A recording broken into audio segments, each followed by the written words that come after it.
We're just going to talk about traumatic brain injury today, so we'll start off with a case that we all were involved with in the recent past. So a 24-year-old guy who came in after being punched in the head several times. Medics reported he lost consciousness, he was complaining of headache, kind of generalized weakness, malaise, was confused and repetitive. GCS was 13 to 14, reportedly had maybe some unequal pupils in the field, and vitals were relatively unremarkable or within normal limits.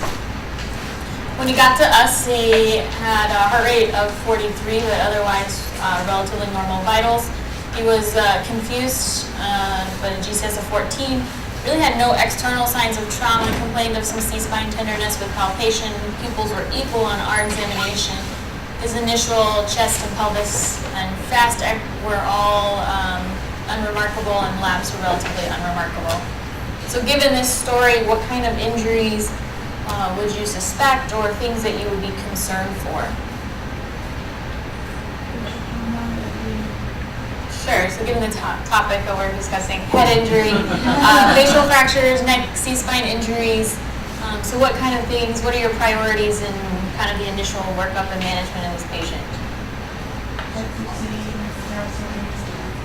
Right, so kind of getting through your primary survey quickly, getting on to stabilizing him if he needs to be stabilized, and then getting on to imaging so that more definitive management can be performed. So why does this matter? Head injuries are common. One of the most common injuries seen in the emergency room. They see over 1 million cases a year. Many patients with severe brain injuries will die before even reaching the hospital. More than 90% of pre-hospital trauma deaths will involve some sort of brain injury.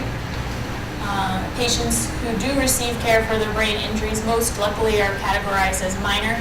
15% are moderate, and another 15% are severe. And it leaves a big impact, particularly in the social aspects of the world, with survivors of traumatic brain injury often being left with neurologic deficits or physical deficits that really impair their ability to work or be a functional member of society. So kind of the overarching theme of this talk would be the primary goal is of anyone who you think has a traumatic brain injury is to prevent secondary injury. And we'll talk about kind of how we do that. So the objectives of this talk, we'll talk a little bit about just basic intracranial anatomy and physiology, various ways to evaluate and classify some head injuries, and explain the importance of resuscitation and limiting secondary injury. So there's a lot of parts in the brain. Not that I expect you to know all of these, but they do kind of play a role in how we classify brain injuries, how we manage them. You have your skull, your scalp, your skull, and then various membranes where bleeds can occur depending on the level. Then you have the actual brain. But the unique feature of the brain is that it's contained in this rigid, non-expansile skull that's filled with brain, CSF, and blood. And we have a lot of mechanisms called autoregulation that allows for vasodilation, vasoconstriction, to allow for perfusion to the brain over kind of a wide range of blood pressures. Unfortunately, though, when the brain's injured, this autoregulatory mechanism is disrupted. Depending on your pulmonary status, carbon dioxide can also cause effects with vasoconstriction, vasodilation, and then intracranial bleeding will lead to mass effect. We can compensate for these issues up to a certain point. However, once you kind of reach your limit, these compensatory mechanisms begin to fail, and that's when you'll get your rapid decompensation with these brain injuries. So one of the issues we discuss is kind of the Monroe-Kelly doctrine. So you have this fixed amount of space that's filled with blood, CSF, and volume. And as one of those components starts to increase, you can compensate for that up to a certain point by decreasing the volume of other things. It's hard to decrease the volume of brain initially, but you can squeeze out extra CSF. That's where ventricular drains come into play. And we can compensate up to a certain point where our ICPs are normal, but then we eventually will run out of room, and that's when you start to decompensate. Your ICPs will become exponentially elevated, and then you eventually would herniate. This is kind of the pressure volume curve or volume pressure curve. It shows we can maintain a relatively normal ICP up to a certain point, and then we'll have an exponential rise in your ICPs and eventually lead towards herniation. When we talk about intracranial pressure, anything 10 or less is normal. Greater than 20 starts to be abnormal, and then greater than 40 is severe. It's really the sustained increase in ICPs that result in the decreased brain function and poor outcome, less so than just the random spikes that you'll see. And any of these injuries are significantly exacerbated by hypotension or hypoxia. Again, on autoregulation, as long as it's intact, you can maintain your cerebral blood flow over a relatively wide range of blood pressures with a mean of 50 to 150. However, when this is impaired with the injury, cerebral blood flow will start to vary widely with your blood pressure. And this hypotension will end up leading to ischemia to the brain and the secondary injury we're trying to prevent. So then we start looking at cerebral perfusion pressures, which is going to be your mean arterial pressure minus your ICPs.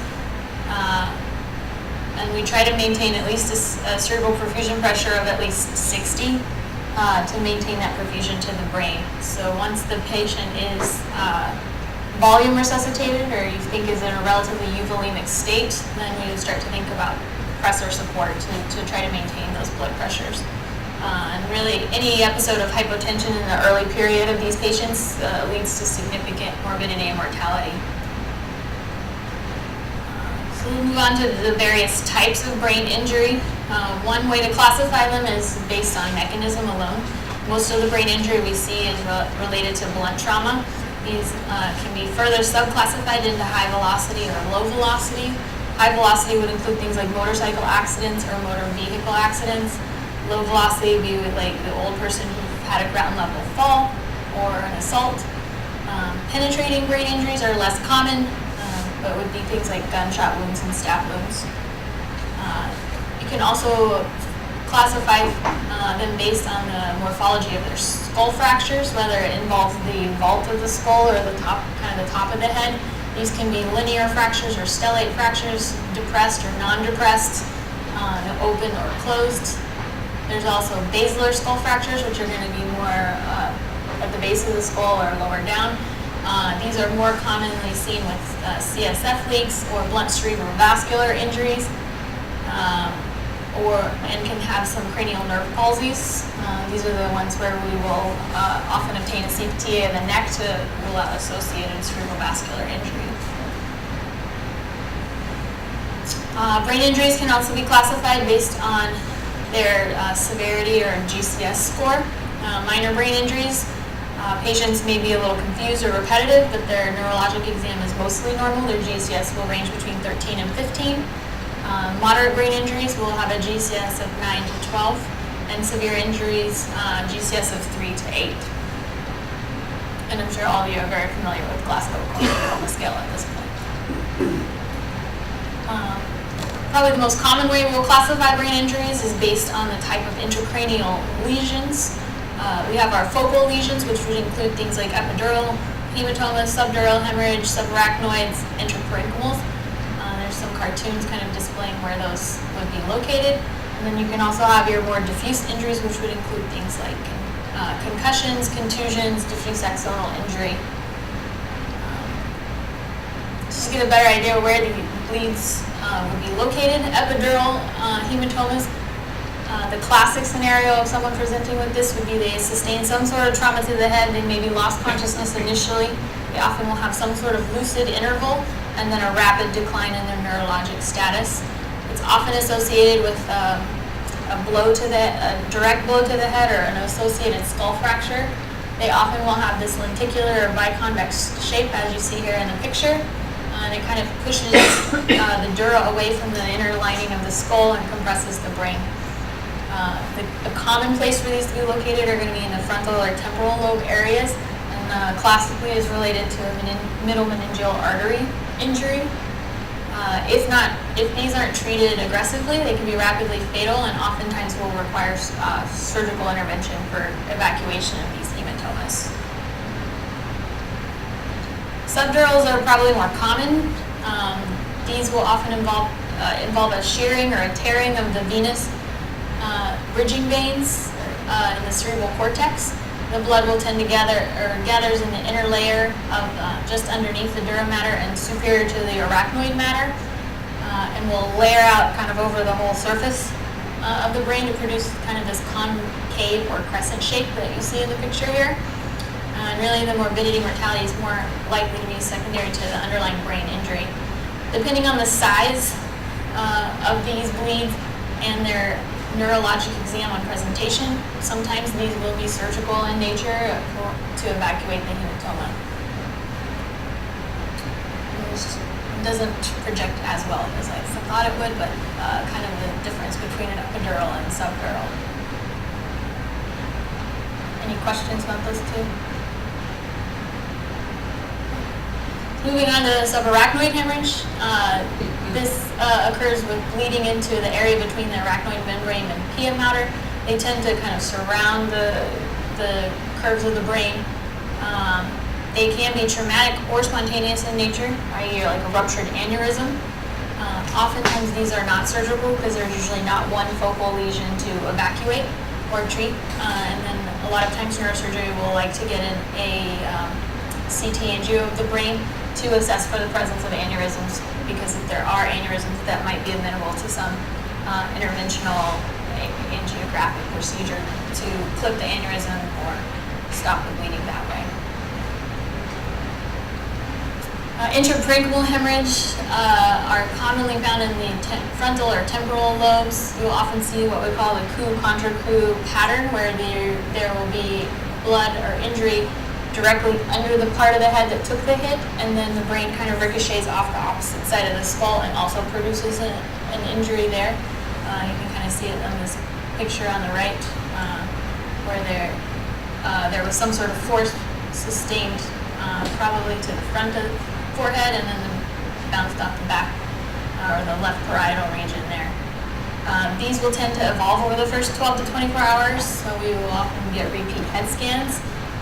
Again, most of the time these are not surgical because there's often not one focal area to evacuate or stop the bleeding from. Diffuse brain injuries are a little bit more confusing or complicated to kind of classify because they can range from anywhere from a mild concussion to severe insult. So the patient can have a completely normal looking CT scan and have a very poor exam in the setting of like a severe diffuse axonal injury, or they could just be completely normal. Usually they'll have concussion type symptoms, so they'll have a transient loss of consciousness and we have some sort of amnesia to the event. Nausea, vomiting, and headache are common complaints. They may be having some light sensitivity, and again, they can have completely normal imaging with just an altered exam. So at least here, the initial assessment of patients with suspected TBI, we're still going to start with our airway, breathing, circulation. If the GCS is 10 or less, we would consider intubation for airway protection, depending on how the patient's doing or what we think their projection is going to be. If it's less than 8, then we'll almost definitely intubate. When we talk about intubation in these patients, we still want to maintain inline C-spine immobilization and always use a rapid sequence intubation. And if possible, try to get a neuro exam before rapid sequence intubation because you're going to lose your neurologic exam. So even just take 1 or 2 minutes, get a GCS, look at their pupils, assess kind of for lateralizing signs or movement of extremities, and then go from there. And then the initial resuscitative efforts really focusing on preventing hypoxia and preventing hypotension. So we're going to aim for oxygen saturation greater than 90, PaO2 greater than 100, PCO2 in the 35 to 40 range, and systolic blood pressure is greater than 100 if we can avoid it or help it. This is our protocol for rapid sequence intubation.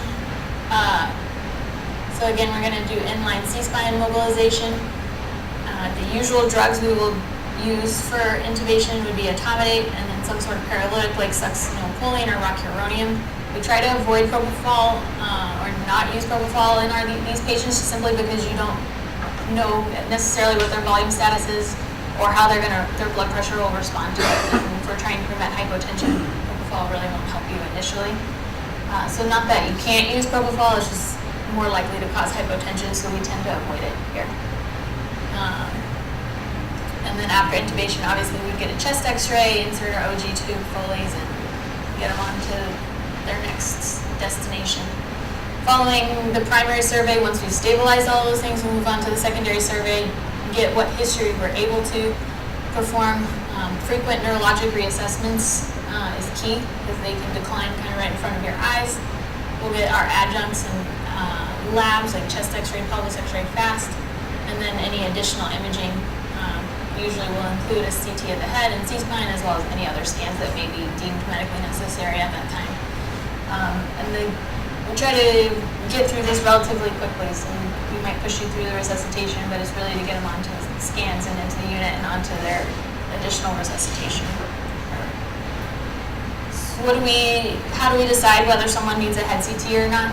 So for most adults, anybody who lost consciousness, anybody whose GCS is not 15 or abnormal in any sort of way, anybody who has a neurologic deficit, if we have a concern for a skull fracture, so bruising around the eyes, behind the ears, so we call it raccoon eyes or battle signs, abrasions or septal hematomas on the scalp, forehead, people with persistent vomiting, extremes of age, mainly in the older population.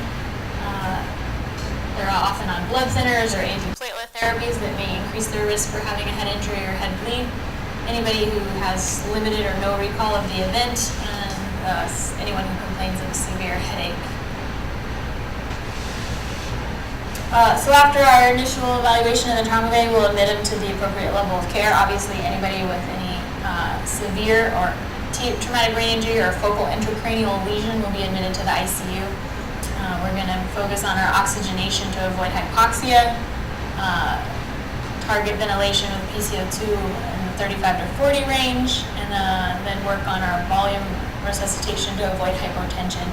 Oftentimes these patients will need an arterial line placed. We preferentially will use normal saline for initial volume resuscitation simply because you want to avoid hyponatremia as that can worsen cerebral edema. And then once you feel that they are appropriately volume resuscitated, that's when we will consider adding vasopressors. We will correct any coagulopathies. So anybody who's on blood thinners will get an initial TEG. We'll check some coags. If they're on specific oral anticoagulants, they can have levels of that checked. We would correct any sort of thrombocytopenia, INR greater than 1.3, fibrinogen less than 100. Initially using FFP, cryoplatelets, vitamin K, Kcentra. There's a whole host of things that we'll use depending on where we think their clotting abnormality is. The other thing I didn't mention on here, but sometimes with these severe head injuries, you'll also get a fibrinolysis, or on the TEG tracing, you'll see it start to come back together. Those would be the patients where TXA would be appropriate to give. In terms of imaging, these patients will all get repeat head CTs usually within 4 to 6 hours or sooner if there's an acute decline in their neurologic status. Depending on the type of head bleed or the mechanism of injury as well as other injuries they may have, there may be the role for a CTA of the head and neck. Anybody who has severe facial fractures or C-spine fractures will also get a CTA of the neck to rule out associated blunt cerebral vascular injury. And then there may also be a role for an MRI of the brain, but usually not in the acute resuscitative phase. We will do Q1 hour neuro checks, and then patients who have a limited ability to get an exam or a really depressed GCS less than 8 should be considered for intracranial pressure monitoring, whether it be a bolt or an EVD. We'll usually leave that up to the neurosurgeons. Also, anyone who has to go to the OR for other emergent procedures, such as trauma X-laps or urgent orthopedic procedures, but also have a head injury, you should also consider just a prophylactic ICP monitor placement in them, just so that you can keep an eye on their intracranial pressure while their exam may be limited by anesthesia. In terms of intracranial hypertension, we really start to get worried when the ICP is sustained above 20. And it's really the sustained ICP increase that leads to the decreased brain function and poor outcomes. So when we treat intracranial hypertension, we kind of break it down into various levels. So the initial things you'll do when the ICP is greater than 15 or 20, notify neurosurgery, they always want to know. Elevate the head of the bed if you can. If they haven't been cleared from spine precautions, we can always do reverse Trendelenburg. We'll try to optimize any sort of sedation or analgesia that they're on. Check the ICP monitoring device to make sure it's functioning. I mean, sometimes we have issues with monitors reading or the drain becoming clogged. And then if they have a bolt in at the time, consider converting that over to an EVD. If those initial interventions don't work, then we kind of move on to our level 2, which would include things like hyperosmolar therapies like hypertonic saline and mannitol, and then starting to consider neuromuscular paralysis. If those things don't work, then we move on to more extreme interventions and consider decompressive craniotomy or craniectomy, and very rarely have we ever had to put anyone in a barbiturate coma, although we've done it like twice since I've been here. This is the algorithm located in our trauma handbook for management of intracranial hypertension. It kind of stepwise walks through all those things. So we're going to start out with the easy things like raising the head of bed, adjusting sedation, checking our equipment, making sure the readings are accurate, maybe placing in EVD if they have a bolt, and then moving on to more aggressive things like hypertonic saline and mannitol, all the way down to decompressive craniectomy.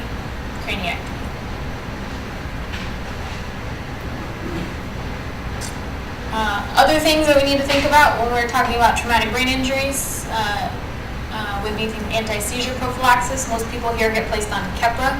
Dilantin is another option. Majority of the head injuries will just be continued for 7 days as long as no seizure occurs. There are some special depending on the severity of their injuries, the location of the injury, and whether or not they have a seizure or not, neurosurgery may decide that they want a longer duration of therapy. Severe head injuries are also more prone to forming ulcers, so we always try to put them on stress ulcer prophylaxis with Pepcid or Protonics. In terms of DVT prophylaxis, a lot of times Lovenox will be held initially until their head bleeds are determined stable, but all of them should get SCDs, assuming that their additional injuries don't prevent that. And then most of the time, if their head bleeds are stable, neurosurgery will let us start Lovenox about 48 hours following the last stable head CT. Depending on their neurologic exam, nutritional support is always important. So if it looks like they're not going to be eating within 48 hours of admission, then we would recommend placing some sort of enteral feeding access. We always prefer post-pyloric feeding too, but if that's not possible, it's okay to feed the stomach as well, especially if their airway is protected. And then depending on their clinical course, considering early tracheostomy, usually try to do that within a week of admission. Particularly if they're not looking like they're going to get extubated anytime soon. So kind of back to our case. This is the initial presentation we already kind of went through. You guys are very astute, already knowing they probably has a head injury and that we should work on that. So this was his initial head CT. He ended up having a large right subdural hematoma measuring up to 1.2 centimeters. You can also see some midline shift. So if you were to draw a line down the middle of the guy's skull there, you can see that the right side of the brain is kind of pushing over into the left. At this time, there was no evidence of any herniation, and he did not have any associated skull or facial fractures. Neurosurgery was consulted in the trauma bay, and he ended up going to the OR directly for decompressive craniotomy and evacuation of the subdural hematoma. Post-operatively, he initially went to PACU and then a couple hours later came to the SICU. Prior to arriving in the ICU, he made a pit stop at the CT scan to get his initial post-op head CT. On arrival to the ICU, again, vitals are relatively unremarkable other than a heart rate of 46, but his neurologic exam was pretty poor. He was somnolent. The nurse and resident notes indicated that he was waking up only to painful stimuli and he was no longer following commands. He was extubated at the time, and then the subdural or calvarial drain they left in place had about 200 cc's of bright red blood.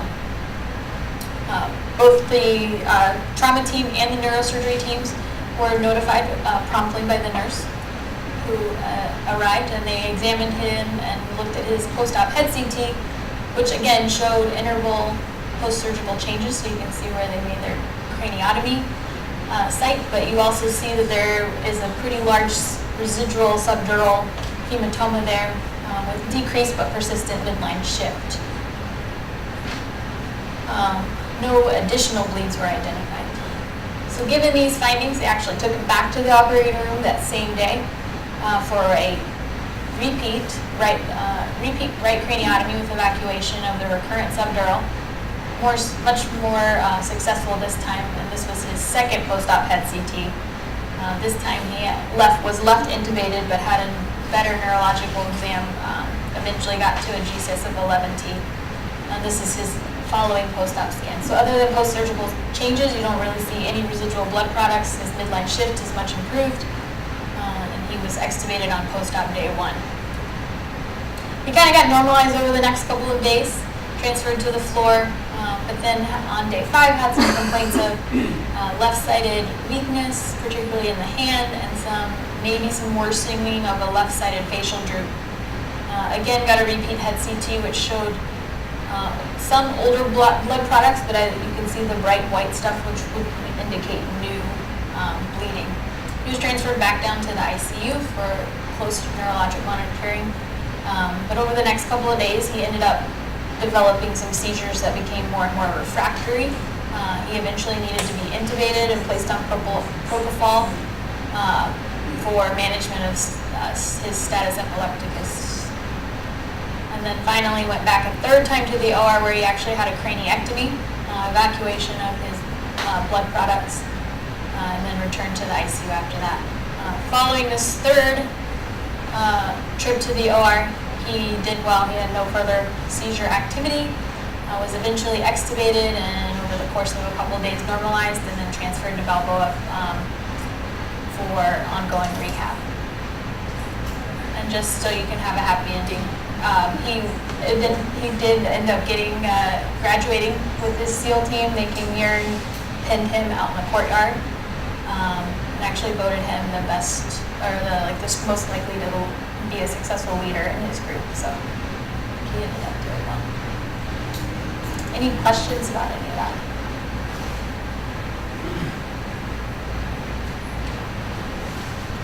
I got a quick question. Mm-hmm. In your opinion, what's your go-to?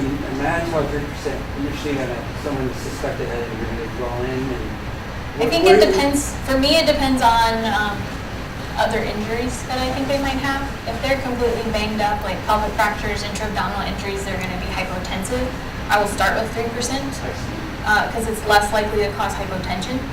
If it seems like it's an isolated head injury, then mannitol is also fine, but just need to be ready to give volume for potential hypotension that they're going to have. So I'll tend to start with 3% in the trauma bay.